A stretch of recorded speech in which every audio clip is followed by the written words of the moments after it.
Salut, c'est Seanfish et on se retrouve aujourd'hui pour un duo de 2 sessions. La première, je l'effectue samedi, le premier jour où ils ont remis du poisson sur ma rivière, et aujourd'hui où je suis en train de vous parler. Donc ce sera une petite compilation de 2 vidéos.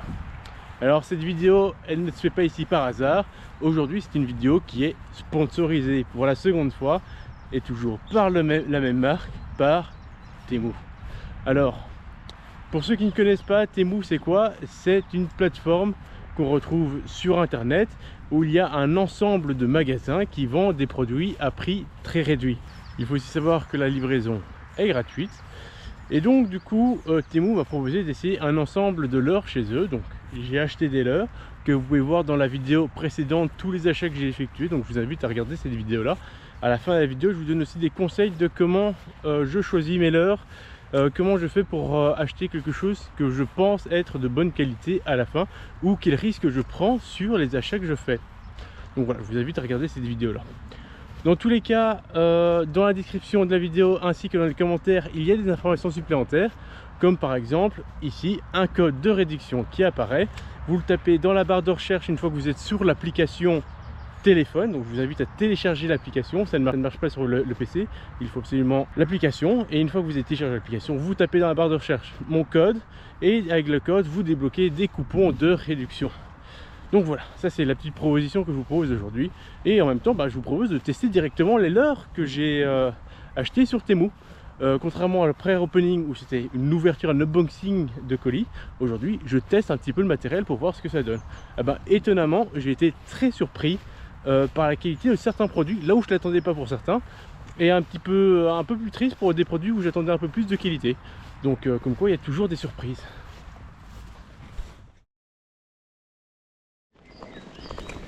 Donc voilà les amis, j'ai commencé ma session truite avec des leurres de chez Temu.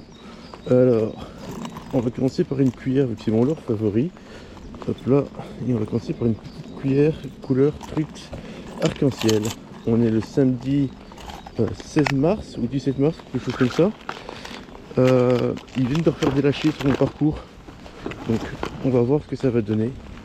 Il pleut, c'est vraiment ce que j'aime pas. Et là je suis avec une lampe frontale parce que je vais pêcher la demi-heure avant le lever du soleil. Pour le coup j'ai un petit peu de retard, il doit être 6h30 et la demi-heure avant c'était 6h20. Par contre le débit des eaux est bien monté avec toute la flotte qui est tombée cette nuit. Ça me déplaît un peu plus. Ok, je sais qu'il y a un trou là devant moi, donc je vais commencer par pêcher ce petit trou. Je vais monter un petit peu la luminosité de ma GoPro pour que vous puissiez voir un petit peu ce que je vois. Mais pour le moment le courant est assez important.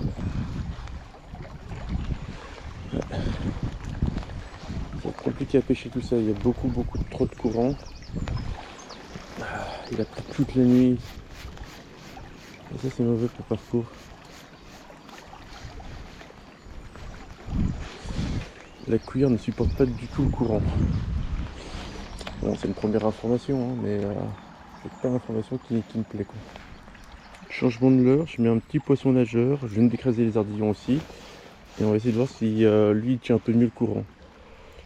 Même si j'aurai des doutes, la rivière ici, ça se voit peut-être pas, hein, mais le débit devant moi il est assez impressionnant. L'eau est bien montée, on est vraiment pas dans les conditions idéales pour pêcher. Surtout que je pêche au leurre, et au leurre moi j'aime bien pêcher plutôt de jour. Donc là, oh, purée, je viens de lancer.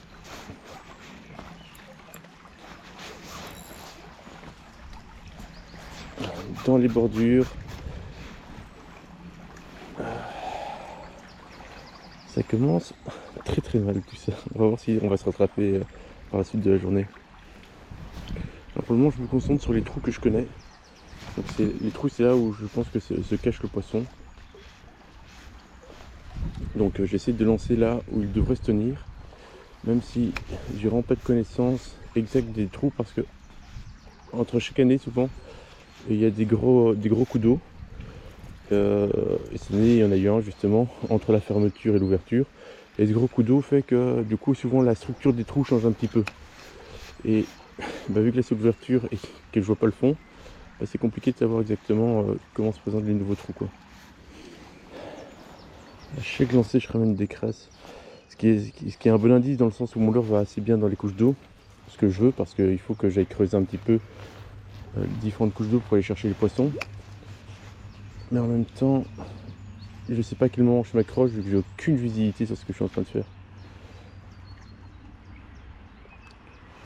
Mon leurre a bien l'air de nager, de faire des belles vibrations, mais je pense que les truites ne vont pas du tout être actives. Déjà parce que les températures se sont bien refroidies à cause de la coulée d'eau. Et puis la couleur de l'eau, elle va pas aider à rendre visible mon leurre, quoi. Je sais pas quoi faire. Et voilà, dans 5 minutes le soleil se lève. Je viens de retirer les ISO que j'avais augmentés en d'autres termes. Je viens de retirer l'ajout de lumière que j'ai fait à ma GoPro pour travailler sur une lumière réelle. Donc là vous voyez la luminosité réelle, je vais aussi couper ma lampe frontale. J'en avais plus réellement besoin. Et maintenant, on va essayer de voir si dans les petites trous il y a moyen de faire quelque chose. Et voilà le premier crank que je propose. Alors l'enjeu est triple au niveau de la difficulté. Habituellement un crank a déjà du mal à tenir, qu'il n'y a pas de courant. Là aujourd'hui il y a du courant. Enfin, habituellement qu'il y a peu de courant sur ma rivière, mes cranks ont déjà du mal à tenir. Ici il y a pas mal de courant donc c'est plus compliqué. En plus j'ai mis des hameçons simples. Ce qui fait que peut-être que le leurre est bien équilibré avec les triples de départ qui sont mis sur le leurre. Et moi je passe sur des simples pour tout simplement parce que je pêche en eau-cool. Donc du coup ça peut aussi déséquilibrer le leurre. Donc les problèmes vont être doubles. Pour le moment, le leurre s'enfonce bien dans la première poche d'eau. Ah, je vais peut-être pouvoir trouver un leurre qui nage un minimum dans mes conditions.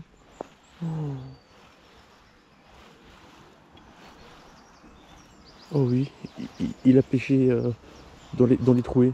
Oh purée. Le crank, alors il a un dernier défaut pour la pêche à la truite. J'ai regardé un petit peu les truites qui ont été remises sur le parcours. Ce sont des truites pas très grosses spécifiquement. Donc ce crank est peut-être un peu gros pour ce que je suis en train de viser. Mais par contre, s'il nage, j'ai déjà plus de chances de prendre un poisson qui nage avec un leurre qui nage qu'avec un leurre qui ne nage pas. Et vu que je passe suffisamment proche du fond et que ça envoie quand même pas mal de bruit, en plus c'est un rouge bien flashy, il pourrait largement faire l'affaire ce petit crank. Ok, j'ai peut-être le héros de ma session. Ok, encore faut-il que le héros de la session, je ne le perde pas lors de ma session. Parce que là, les branches sont quand même bien descendues ici. C'est stable, ça c'est stable, faut pas que je me retrouve le cul dans l'eau. En fait je sais qu'il y a une belle trouée à gauche des arbres. Le problème c'est que si je laisse mon leurre couler ici, enfin, en fait l'avantage d'un leurre flottant, un crank comme ça, c'est que je peux le laisser traîner un peu derrière. Voilà, pas plus loin. Et après avec canne bien basse, je peux le ramener sous les structures. En espérant qu'il ne s'accroche pas de trop. Je passe dedans. Et pour le moment ça a l'air d'aller. Hein. Ah, j'ai peur parce que ce crank là il fonctionne vraiment bien pour le coup. J'ai pas envie de le perdre parce que j'en ai qu'un seul modèle. Là c'est vraiment des moments quand vous achetez sur Temu et que vous perdez votre seul exemplaire que vous avez pris parce que vous l'avez pris en test et qu'en fait il fonctionne des masses, vous voulez directement le racheter derrière. Le problème c'est que le jour de la session où vous en avez besoin, ah putain, exactement le genre de problème que je voulais pas rencontrer. Oh putain, j'aurais pas dû faire cette coulée. Ah, il est décroché. Il faut pas que je m'accroche avec mon fil. Oui. Ouf. J'ai sauvé les apparences. Je vais pas faire cette trouée trop dangereuse.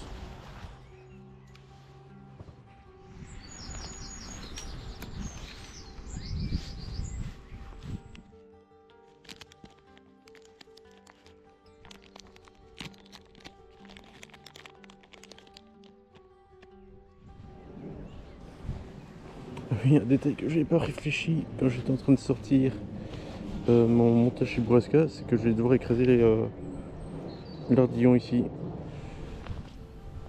Hop, les premiers glacés réussis.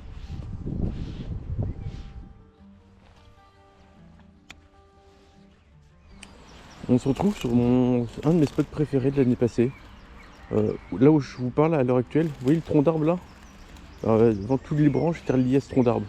Je sais pas ce qui s'est passé, mais là c'est complètement défait quoi. C'est exactement ce que je vous disais en début de vidéo. souvent quand il y a des grands coups d'eau, ça change la structure des spots. C'est exactement ce qu'il y a eu pendant la période de fermeture. Avant, il n'y avait pas l'arbre qui était à moitié détruit dans l'eau.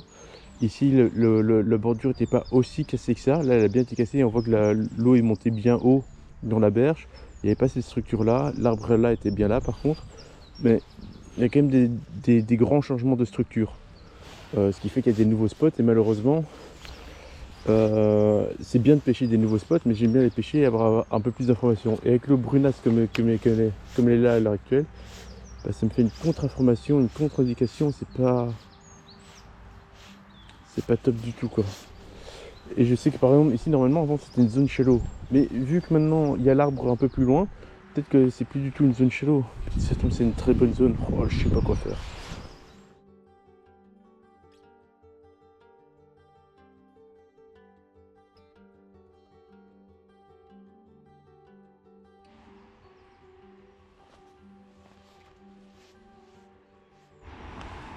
Ok, l'autre leurre est parti à la retraite, je suis resté sur des cranks. Du coup là j'ai changé, j'ai pris un petit leurre crank, je me dis que ça va bien aussi contraster dans l'eau marron. On va voir s'il va tenir le courant lui. Il est beaucoup plus léger, avec une petite bavette, et j'ai vraiment peur des résultats. Et ça c'est le problème, c'est que donc je l'ai monté aussi en hameçon simple. Donc là j'avais 8 petits cranks pour vous rappeler, et j'ai fait des montages différents sur chacun des petits cranks pour voir un petit peu lequel va fonctionner. Parce que comme j'en ai lu dans la description, tous les leurres étaient peut-être pas en train de nager, mais je sais aussi que ce genre de petits leurres, quand on change la ramature, donc là je suis passé de triple à des hameçons simples, il faut toucher à plusieurs paramètres avant de trouver un paramètre qui permette de faire nager correctement le leurre. De temps en temps, laisser juste un hameçon est suffisant, de temps en temps, il ne faut pas les deux hameçons, donc là je vais essayer un petit peu. Au moment il plonge, et il plonge droit, donc pour le moment j'ai rien à redire. Ça c'est déjà un premier bon point. Est-ce qu'il plonge profond? En tout cas dans une zone avec peu de courant, il fait son travail. L'avantage par rapport à l'autre, donc contraste toujours important, moins flashy, moins lourd, mais surtout moins bruiteur. Donc maintenant reste à déterminer c'était quel élément qui était positif et quel élément était négatif. Donc là je laisse... Alors si je devais vous donner une première impression sur ce leurre là, je pense que l'hameçon de devant que j'ai laissé, que j'ai remplacé par le trip que j'ai remplacé par un simple, je pense que j'aurais dû complètement le retirer. Je pense qu'il va plus gêner qu'autre chose. Et vu la petite tête du leurre, s'il y a une truc qui vient choper mon leurre, il devrait la prendre en entièreté et pas spécialement taper sur le ventre. Ouais non, regardez, je suis à peine 2 pas avec le leurre et directement il vient s'accrocher à l'hameçon de devant. Donc on va faire un test pas bien compliqué. Hein. Hop, on avait une petite pince qui permet d'ouvrir les émerions. On va essayer de retirer l'anneau brisé. Même si je préfère faire ça sur une table, en général c'est quand même plus pratique qu'au bord de l'eau.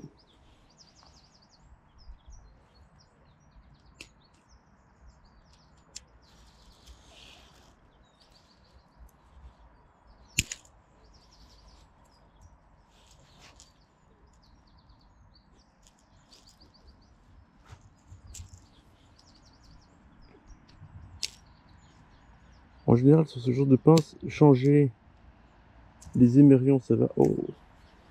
Et retirer l'anneau c'est toujours un peu plus compliqué. Mais là, j'ai l'impression que ça va se faire sans trop de difficulté. Parfait. Hop là. Et on passe en hameçon simple avec un seul hameçon sur ce leurre. Il ne sera pas plus, ça on ne jette pas. On le récupère dans sa pochette. Yep. Donc du coup maintenant on va voir si le leurre nage toujours. Je pense qu'il va toujours nager. Et je pense qu'il sera même un peu plus pratique.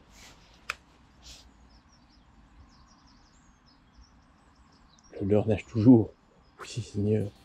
Il nage bien en plus.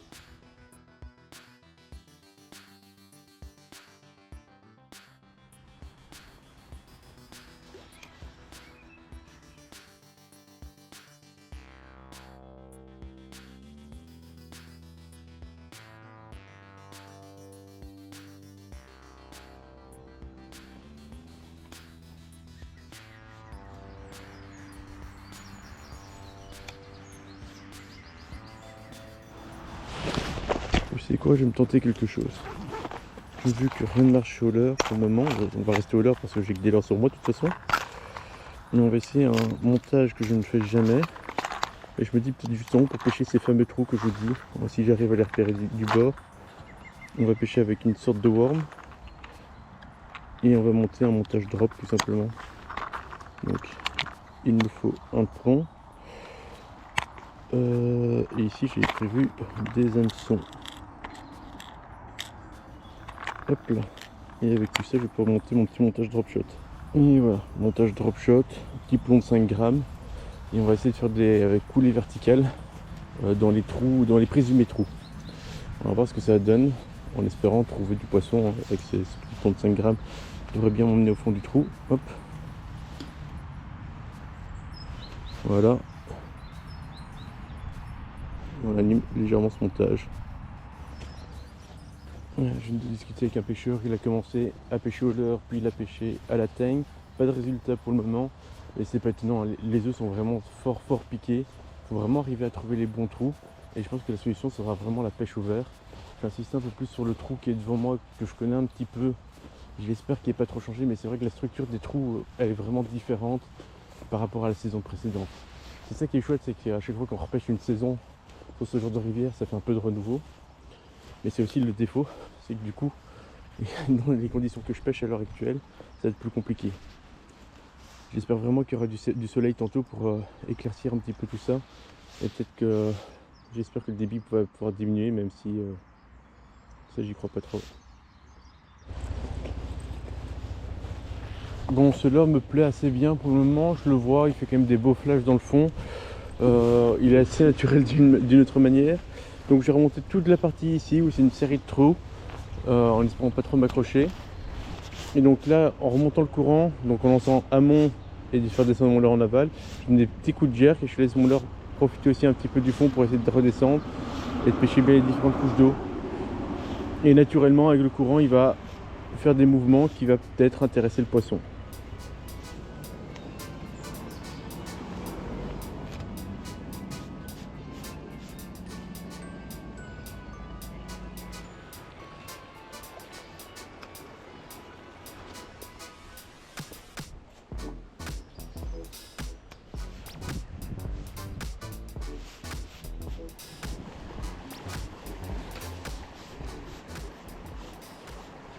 Ah là là, j'y crois de moins en moins.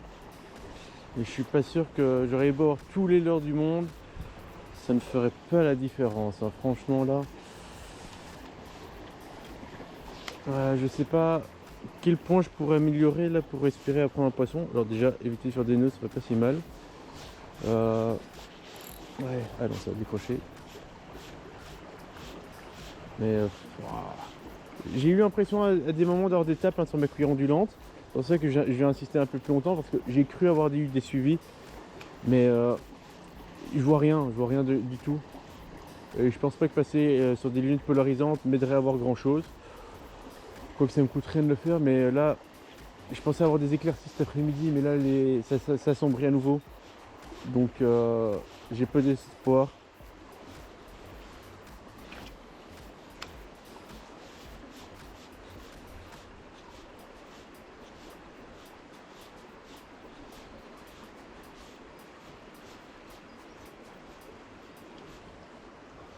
Oh, premier poisson. Et pas des moindres, une épinoche. Hop, bon alors je l'ai piqué donc elle va certainement pas repartir. Mais premier poisson, c'est pas le poisson attendu, à la cuillère ondulante, une épinoche. Ou oui c'est une épinoche je pense à ça. C'était pas une gobie en tout cas. Voilà, comme quoi cette cuillère qui était pas si mal. C'est-à-dire qu'elle, à mon avis les épinoches c'est quand même un poisson qui reste collé sur le fond. Donc c'est-à-dire que mon leurre déjà va bien gratter sur le fond. Maintenant à savoir si le poisson essaie de l'attaquer mon leurre ou si je l'ai harponné au passage. C'est une bonne question. Ça m'étonnerait qu'elle ait attaqué quand même, mais ça me paraît un peu gros comme leurre. Bon alors, pour vous faire un bref résumé, j'ai enchaîné l'heure après l'heure, j'ai essayé de tester les différentes techniques, mais sans résultat. J'ai rencontré plusieurs pêcheurs sur le parcours qui, comme moi, avaient des grosses difficultés à sortir du poisson. Les seuls pêcheurs que j'ai rencontrés qui ont pris du poisson, ce sont des pêcheurs qui pêchaient à la teigne, c'est-à-dire à l'appât naturel, en grattant sur le fond. Les conditions n'étaient pas évidentes, je suis rentré chez moi, j'ai fait un break et je suis retourné pêcher. Et là, notre ami Nelson nous a rejoint. Bon, Nelson m'a dit, l'heure bruteur, tu mettras. L'heure bruteur, j'ai mis. Ça bruite, et on va voir si ça va attirer de la truite. Alors, hop. Alors, la seule question que je me pose, c'est est-ce que ce leurre va tenir le courant? Ouh là là. Ouh là là que non. Ouh là là que non. Oh que non. Attends, mais ça il sait. Oui, attends, regarde. Ah, c'est ça, quoi. Faut bien faire aussi. Donc, on disait, est-ce que ce leurre va tenir le courant? Essai numéro 2. Ou que Oh non. là là, oh là là. La truite, elle veut pas monter en surface? Je pense pas. Bon. Celui-là, on va le ranger gentiment au fond de la boîte. Pour l'été. Pour la perche. Tiens, Nelson, tu veux un cadeau? Je te l'offre. Non? C'est pour ton anniversaire. On était pour la perche. C'est bon. Oui, on était pour la perche peut-être, mais là, on pêche la truite en hiver. Qu'est-ce qu'il y a encore là? Ah, celui-là il t'aime bien. C'est comme un peu le. Celui- C'est ok, hein. Celui-là, il marche bien aussi. Mais il va aussi, lui. Celui-là? Profond. Pas profond. Je vais le montrer, tu vas voir. Oh, le profond. Oui, là, si. Donc, regarde, celui-là, il nage bien. Et hop, Il marche bien. Il est où? dans l'eau. Ah oui. C'est vrai qu'il nage. Lui, je peux le garder? Je peux le garder. Exactement comme ce matin, on n'a pas vu un seul poisson de tout le trajet. Habituellement, quand les truites répondent à un minimum, même si elles ne mordent pas à 9 heures, elles font des suivis. La rivière s'est quand même éclaircie depuis le début de la session, et donc du coup, avec nos lunettes polarisantes, on pouvait voir un minimum le fond à certains endroits. On voyait un petit peu mieux la globalité de la rivière. Et de manière générale, même si le poisson ne mord pas, grâce à nos lunettes polarisantes, on voit le suivi. Même si le poisson ne vient pas taper le leurre, on voit la présence de poisson. Et ben là non, sur tout le trajet qu'on a effectué, c'est-à-dire environ 2h30, 3 heures de pêche, on n'a pas vu un seul poisson mener, bouger, venir pointer son bout du nez. Catastrophique cette ouverture truite sur cette rivière. Pas un seul poisson pour moi en 6 heures de pêche. Les seuls pêcheurs qui auront pris du poisson ce jour-là sont les poissons qui... les seuls pêcheurs qui auront pris du poisson, ce sont les pêcheurs qui auront pêché à l'appât naturel. Aucun pêcheur que je connais n'a pris de poisson au leurre ce jour-là. Et voilà, l'arme secrète, je la sors maintenant. C'est rose, c'est blanc, c'est un leurre qui va prendre de la truite. On appelle ça un chatterbait. Chatter truite.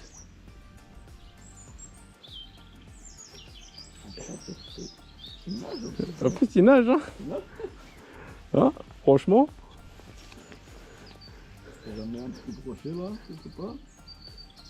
Il avait une sacrée bouchée pour une truite, mais si les truites ont vraiment faim, il y a de quoi manger. Ça paraît, hein? En hiver, on m'a dit qu'il fallait sortir des grosses bouchées.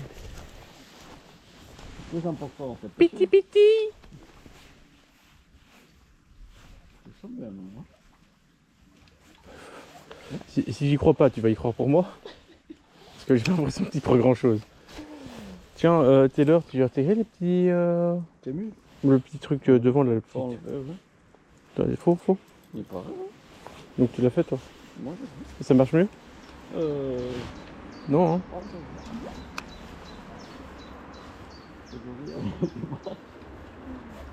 Si, la palette Tyrell.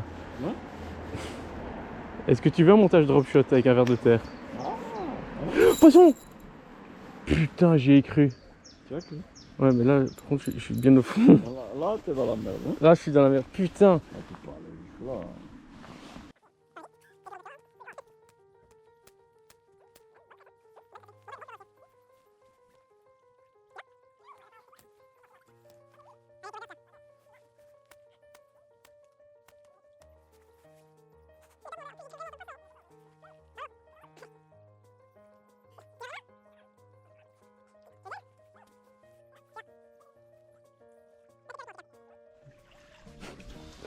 Mais c'est pas possible. Si tu veux, je casse, il n'y a pas de souci. Hein.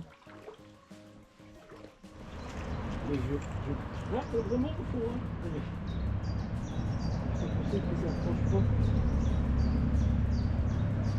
Là, t'as touché mon fil.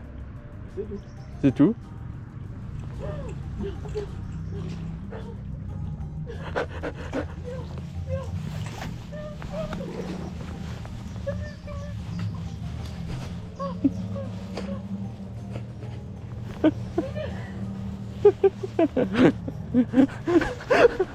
Ah, je vais tomber à l'eau. Nelson, tu sais qu'on peut pas pêcher les truites et les puisettes, hein?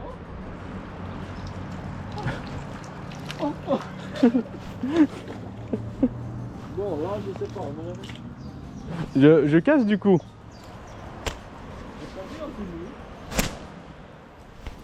Ah! Ça a cassé. J'ai perdu mon leurre. Moi, je Je me demande vraiment s'ils ont rien empoisonné. Hein.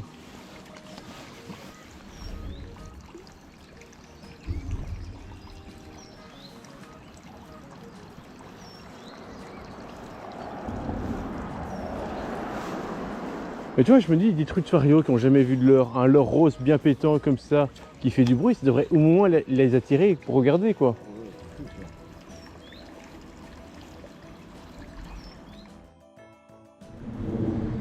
Et c'est salut, c'est Session Fish. On est mercredi après le samedi, donc quelques jours plus tard. Il fait super beau, il n'a pas plu ou pas trop plu ces derniers temps. L'eau à mon avis est propre. J'ai mis une lunette polarisante parce qu'il fait vraiment joli. Et c'est vraiment une bonne météo pour attraper les truites dans ce genre de situation. Le problème, c'est que la rivière que je pêche, c'est une rivière où les poissons sont relâchés. Et donc du coup, enfin relâchés, c'est des trucs de lâcher plutôt. Et donc du coup, les poissons sont fortement prélevés ici. Donc j'espère qu'il y aura assez de poissons pour que je fasse une bonne session aujourd'hui. Bon, soit. On continue avec mes leurres de chez Temu. La dernière fois, j'ai rien pris, mais personne n'a rien pris au leurre, donc c'était pas compliqué, c'était compliqué comme journée. Mais par contre, j'ai pu tester un petit peu mes leurres et donc je sais un petit peu comment ils fonctionnent. Et du coup, je vais directement commencer sur un petit minot, et on va voir ce que ça va donner. Allez, c'est parti. Premier lancer de la journée. Tac tac. Oh, ce petit minot, il s'agite bien quand même. Hein.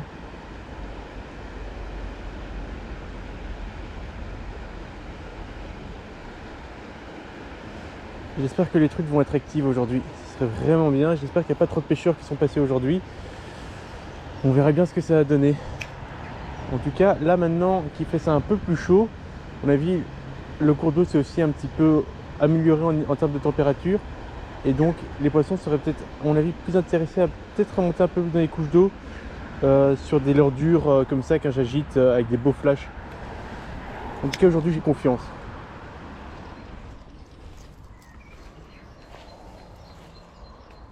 Donc là, j'ai essayé vraiment de me focaliser sur des zones que je connais et où il y a des petits trous, donc des zones un peu plus profondes. Et j'essaie d'aller mon leurre pas trop vite pour que la truite puisse être énervée ou intéressée et visualiser bien le leurre et l'attaquer.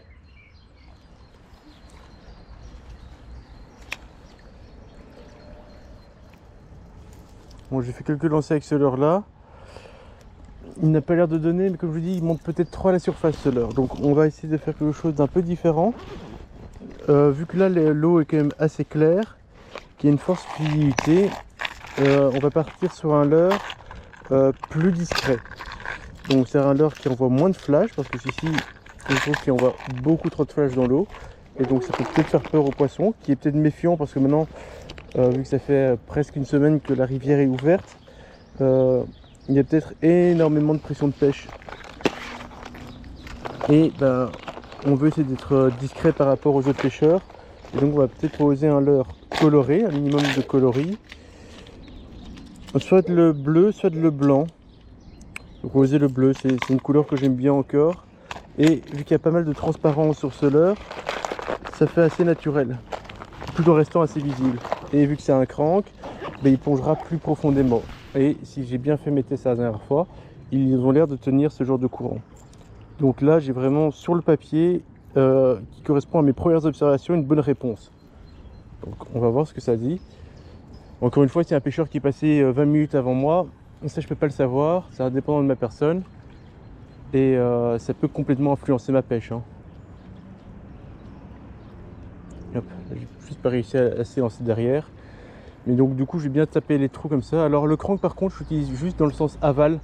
C'est-à-dire que je lance en aval et je remonte le courant. J'aime pas du tout descendre le courant au crank. En tout cas c'est pas comme ça que j'ai prévu de m'en servir si je dois m'en servir.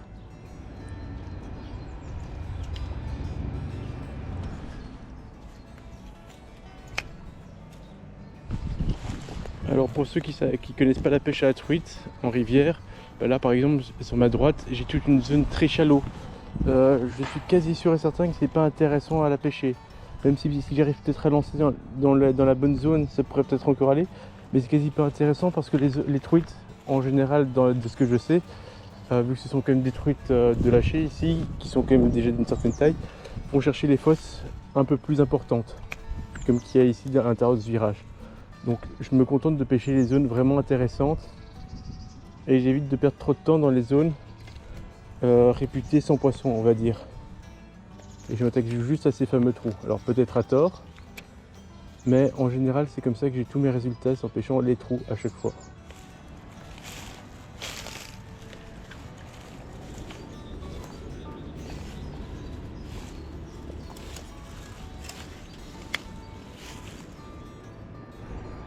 Je vais essayer un peu le leurre souple pour essayer de creuser un peu, enfin pêcher un peu plus creux dans les fosses.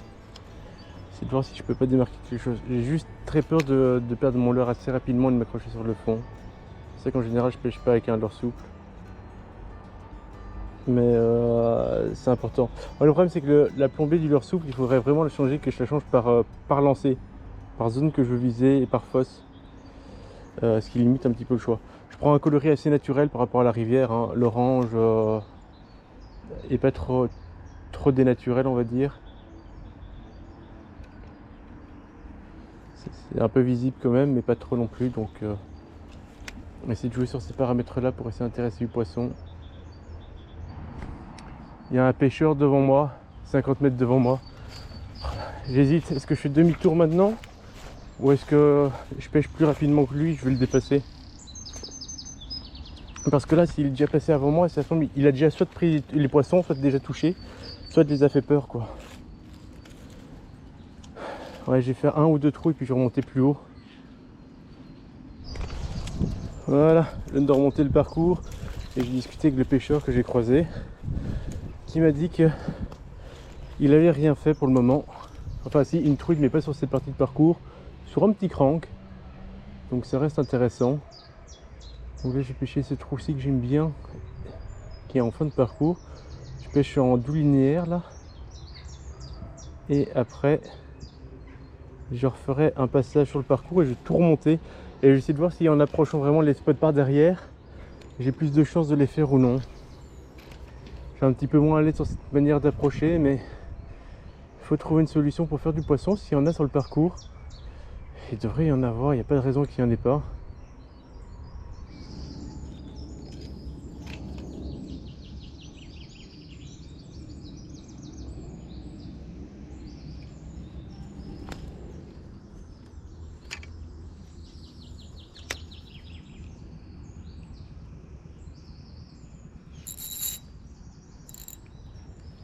Ça c'est ce qu'on appelle s'accrocher sur le fond et c'est ce que je redoutais.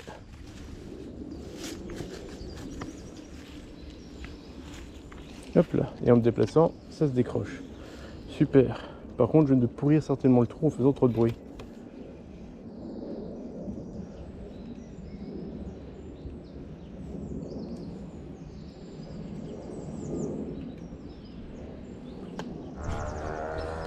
Ah, c'est compliqué, pas de résultat, hein. Je suis repassé sur une petite cuillère ondulante qui nageait bien. Et j'ai essayé de descendre un petit peu le courant ici.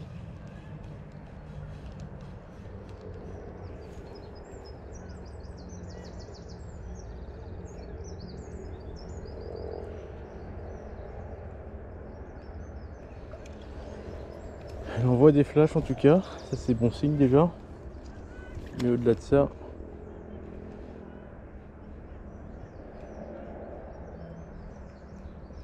ce qui est triste, c'est que je me dis que je suis en train de pêcher des trucs de lâcher qui sont censés être ultra faciles à pêcher. Non, ça c'est vraiment ma petite pause de l'année, c'est quand je vais pêcher les trucs de lâcher pour me retirer d'un capot ou parce que c'est censé être facile. Et là, mais rien qui donne quoi. Les tiges, franchement, on va pêcher les trous, faut juste lancer au bon endroit dans le trou. Et il y a des fortes chances qu'il y ait au moins le poisson qui se déplace quoi. Là, rien. J'ai pas un suivi, j'ai rien quoi. Ça, c'est ça qui est affolant. La météo est quand même pourtant clairement meilleure aujourd'hui que la dernière fois pour pêcher au leurre. S'il y aurait du poisson, je devrais arriver à le faire, mais j'arrive pas à en déplacer un seul. Du coup, qu'est-ce qui pose problème? L'absence de poisson?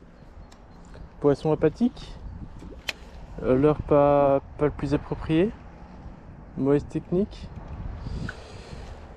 C'est le problème, c'est que j'ai beau changer mes techniques et varier au fur et à mesure.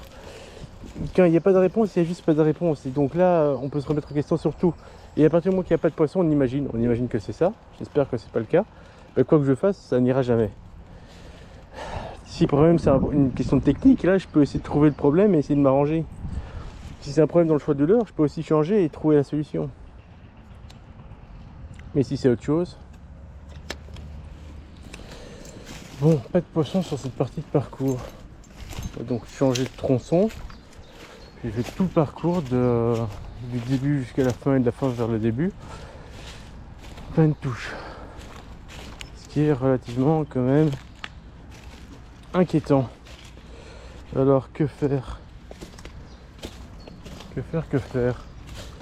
Abandonner? Tenter ailleurs? Mais tenter ailleurs où? Dans quelle partie de tronçon j'aurais plus de chances de faire du poisson? Bon voilà, je me retrouve encore sur un autre parcours. J'ai discuté encore avec un pêcheur qui m'a dit que pour lui, il y avait beaucoup de braconnage sur la rivière pour le moment. Et donc du coup, beaucoup de pêcheurs qui auraient prélevé tous les poissons avant même les dates autorisées. Ce qui explique le peu de poissons présents. Ça me dérange toujours sur... Poisson! Premier lancé, une petite fario.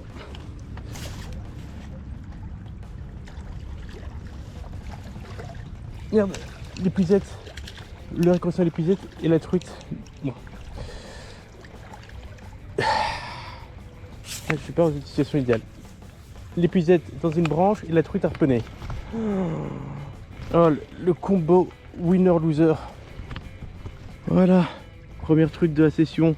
Une petite fario. Alors je vais pas la faire souffrir plus longtemps que prévu. Enfin que prévu, c'était pas prévu. Plus que nécessaire plutôt. On va la remettre à l'eau. Les premiers poissons de la session. Et dans l'épuisette, au fond de l'épuisette, elle va sortir. Et elle va sortir et elle repart dans l'eau, se cacher dans les petits trous au fond de la rivière. Enfin, un poisson sur le premier lancé. Justement, quand je vous parlais de ma théorie de braconnage, je suis un poisson. Alors, elle a été prise par la bouche, puis elle s'est fait harponner quand je me suis accroché le leurre dans l'épuisette, etc., etc. J'ai enchaîné les éléments perdants. J'ai eu de la chance de ne pas la perdre. Et voilà, c'était un peu compliqué, mais premier poisson, ma première truite de l'année sur cette rivière. Prise, pas vraiment dans les... Oh putain, il a la chance dans un arbre. Donc, le leurre, je l'ai lancé, deux mouvements, hop, piqué sur le fond. Une belle petite truite fario, comme on les aime. Et alors, ce petit leurre là, c'était le leurre le plus cher que j'avais acheté dans mes leurres dures pour la pêche à la truite. Et quand j'avais essayé la dernière fois samedi, il ne marchait pas des masses. Entre temps, j'ai regardé des renseignements comment l'utiliser. Moi, je l'utilisais en jerkant et ça ne marchait pas. En fait, c'est un leurre qu'il faut tout simplement laisser travailler dans le courant, faire des pauses et ramener en linéaire tout simplement. Et c'est à ce moment-là qu'il se rend efficace. Donc, c'est pas du tout un leurre à jerker. Donc, il faut bien faire attention à ce genre d'utilisation et tenter bien regarder comment on l'utilise avant de penser qu'il ne fonctionne pas. Bon, là, il ne va pas fonctionner parce qu'il y a une mauvaise arbre dessus. Ça, c'est un autre problème.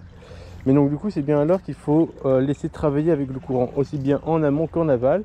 C'est un leurre qui se travaille avec le courant. Tac.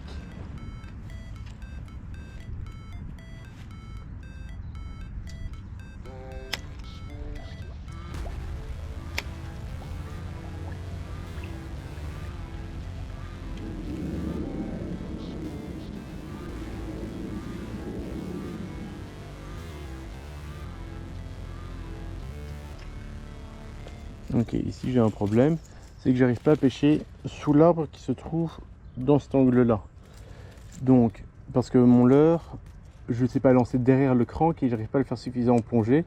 Je suis déjà bien loin du trou quand il arrive à plonger. On va donc passer sur le leurre dur qui ne fonctionnait pas, enfin en tout cas qui n'a pas eu de résultat. Donc voilà, je parle de ce leurre-ci. Il a la capacité de descendre quasi assez rapidement dans les trous. Donc ce que je vais faire, je vais le lancer à ras et le laisser descendre dans le trou. Et comme ça, si je le jerk, je suis en bas du trou. Éventuellement, je pourrais prendre un poisson comme ça s'il y en a un. Et c'est ce que je vais faire. J'ai visé le premier 20 cm, faire tomber mon leurre dedans et puis le décaler un petit peu en le jerkant. Et éventuellement, s'il y a un poisson, ça pourrait l'intéresser. Et là, c'est vraiment, je vais chercher la capacité du leurre qui est fort coulant, fort dense. Tac.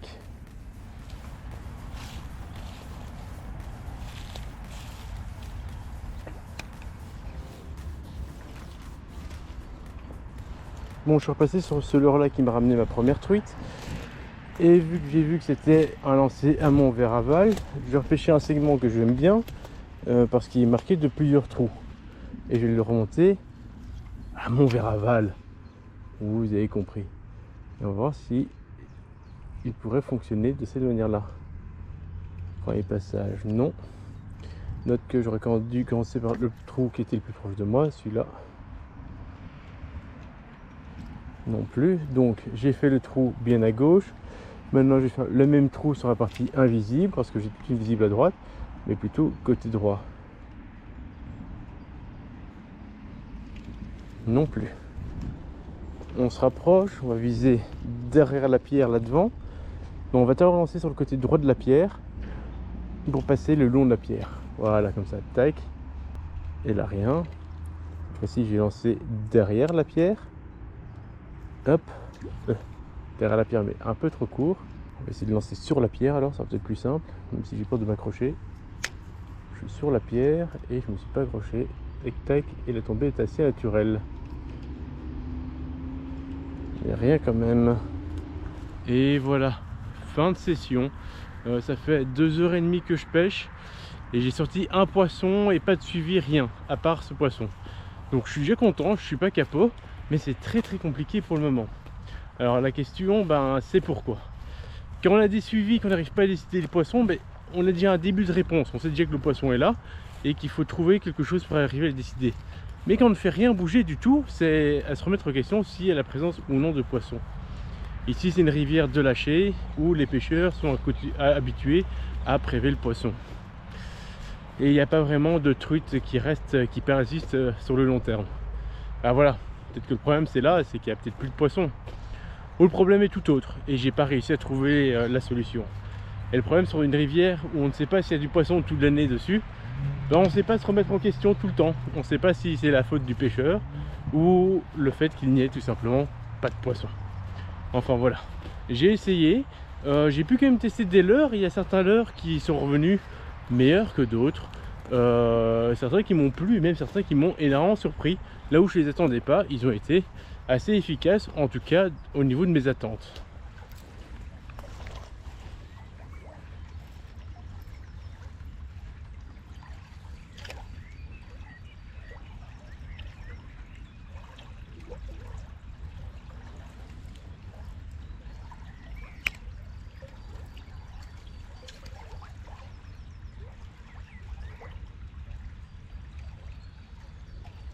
Oh, la truite est revenue attaquer. Oh, elle en veut de ce leurre, hein.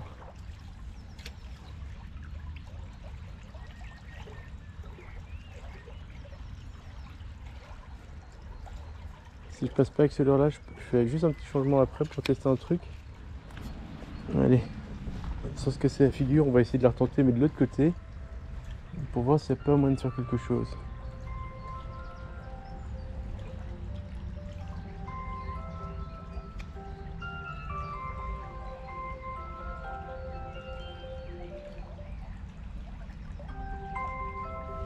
Ah, décroché. Elle a retapé sur mon leurre. J'ai mon réveil qui sonne. Tac, allez, on va encore essayer. Putain, cette truite, elle est vraiment agressive. Et donc mes leurres fonctionnent depuis le début, hein, c'est pas ça.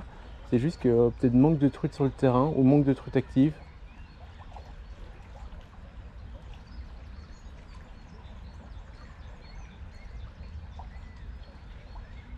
Poisson décroché.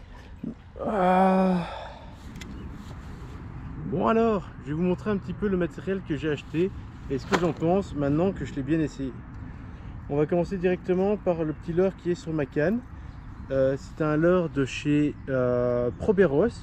C'est un petit minnow qui en fait a pris ma première truite. Alors celui-ci, c'est un autre coloris que celui qui m'a permis de valider le poisson. Et que j'ai laissé les triples. Alors il faut savoir que la majorité de mes leurres, moi je l'ai remplacé les triples par des simples. Donc celui-ci j'ai remplacé les triples et j'ai mis des simples. J'ai remarqué qu'en fait avec les triples, il jerkait un petit peu moins quand on le touchait. Par contre il a une belle nage quand on mouline en continu. Donc c'est un leurre qui reste intéressant. À côté j'avais acheté une boîte et dans cette boîte j'avais mis un petit peu toutes mes affaires. Des plombs que j'avais reçus, que j'ai acheté sur la plateforme Temu, des plombs drop shot sur un prix vraiment très réduit. J'avais aussi acheté des imitations de vers de terre pour pêcher en drop shot, chose que j'ai essayé de faire, mais je trouve pas convaincant le drop shot pour pêcher la truite. Je me trompe peut-être. À côté de ça, j'avais acheté des écrevisses qu'ici j'ai monté en Chibourazca, donc intéressant. Le problème c'est que ce leurre là est un leurre flottant qui ne bouge pas assez dans le courant. C'est plutôt un leurre à pêcher en réalité avec une TP nédrique et à pêcher la perche sur le fond et à jerker, et le fait qu'il remonte naturellement sera l'effet intéressant. Ici c'était pas vraiment l'application, donc beaucoup moins intéressant. À côté on retrouve quoi dans cette boîte? Des minots, notamment ce fameux minot qui m'a permis de prendre ma première truite sur ma rivière, enfin. Donc le même que je vous ai montré là tantôt, mais cette fois-ci en hameçon simple, et je trouve plutôt efficace, franchement très étonnant. Je ne m'attendais pas à une si bonne qualité. Un autre produit, là où je m'attendais par contre à une très bonne qualité, ce qui n'était pas le cas, c'était un coloris, un leurre avec un beau coloris, un peu plus cher, mais par contre qui nage un peu difficilement. Après des recherches, j'ai vu qu'il fallait le jeter dans le courant et le laisser naviguer tout seul et pas spécialement le twister, chose que je suis un peu moins habitué, donc à voir un petit peu dans les circonstances. À côté, je m'étais acheté une boîte, hop, où j'ai installé mes cuillères ainsi que mes têtes plombées. Voilà. Alors, mon avis maintenant que je l'ai un petit peu utilisé, pour les têtes plombées, pas terrible parce que la mousse ici n'est pas assez profonde. Pour les hameçons texans, ça le fait l'affaire parce qu'il faut un petit point d'attache. Par contre, en termes pour attacher les cuillères et tout ça, je trouve ça vraiment pas mal. Ça tient plutôt bien malgré le fait que je secoue la boîte dans tous les sens, et elle est relativement facile à fermer. Il faut quand même prendre un petit peu la main dessus pour pas coincer les cuillères dedans, mais sinon pour mettre les cuillères dedans, je trouve vraiment cette boîte pas mal et ça permet d'avoir une belle polyvalence au niveau des cuillères. Peut-être plombée un peu moins. Alors au début je l'avais acheté pour être plombée, mais cuillères ça fera l'affaire. J'avais aussi acheté une jolie pince qui franchement a fait l'affaire pendant mes sessions, m'a permis de changer et de retirer efficacement les différents anneaux brisés de mes leurres, et en même temps j'ai pu me servir de la partie coupante pour couper facilement ma tresse. C'est ce que je demandais pour cette pince, il n'en fallait pas plus et elle a fait largement son travail. Cette boîte était un petit peu la boîte miracle et inattendue. Alors en général quand on achète ce genre de leurre, une boîte avec plusieurs leurres, souvent ce qui se passe c'est que souvent la caudale se plie énormément. Alors elle est certes un peu pliée, mais le leurre est tellement souple et pas trop dur qui permet d'avoir une bonne nage quoi qu'il arrive. Et là je m'y attendais pas. Là c'est un point très positif pour ces leurres là. Donc je m'attendais à avoir une boîte assez rapidement endommagée, ce n'était pas le cas, qui permet d'avoir quelques coloris et de leurre qui a l'air de bien tenir malgré les faits que je ne les traite pas spécialement bien. Et dans cette boîte j'ai rangé quoi? Le leurre sur lequel je m'attendais à avoir le moins de choses intéressantes, mais qui était très intéressant. Donc là c'était ma grosse prise de risque, c'était prendre un leurre qui avait très peu de retour et qui avait très peu d'informations. Alors le coloris est certes pas complet, il n'est pas totalement rose, même si ça fait un coloris assez intéressant. Il est très brouilleur, mais aussi il tient énormément bien le courant. Le leurre était top à ce niveau là. Je pensais que c'était un petit leurre qui allait partir sur le côté, pas du tout, il a nagé au top. Donc ce leurre là je le recommande vraiment. Si je devais recommencer, je devrais chercher le même leurre moins bruteur et, sans color, et avec une couleur plus naturelle pour essayer de contraster un petit peu. Mais je pense que si on veut agresser les poissons, ce leurre est très efficace et à mon avis on peut avoir une grande efficacité sur la perche. Encore un leurre à laquelle je ne m'attendais pas à avoir autant de résultats en termes de performance, plutôt parce qu'en termes de résultats j'en ai pas eu beaucoup, c'est ces petits cranks.